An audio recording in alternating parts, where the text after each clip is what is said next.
Hey guys, how's everybody doing? I have this great little thing that I just bought. A salt well. I've been watching these cooking videos, binging with Babish. Chef John, you suck at cooking. Yes, you really, really suck. These are great cooking YouTube videos, and they all seem to have salt wells. And I like the look of it, so I thought it'd be really cool, and I absolutely love it. You just can't go wrong with these things. This particular one, the Estelo, got on Amazon, and it cost $5.82 because Amazon in Louisiana now charges sales tax. A little thing they just passed recently. And why do I like it so much? Well, I have the grind salt and, of course, the natural, always natural sea salt, not iodized.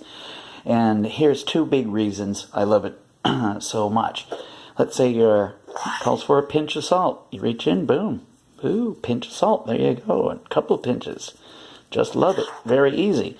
Let's say it calls for a particular measurement. Ooh. Particular measurement of salt? No, not working.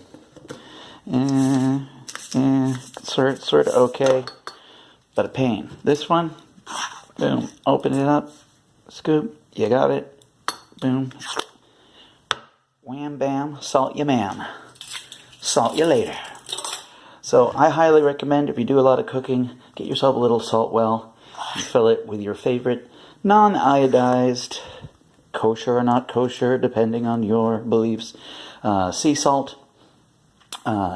It's really, really handy and just kind of makes cooking a little bit more fun. I recommend it.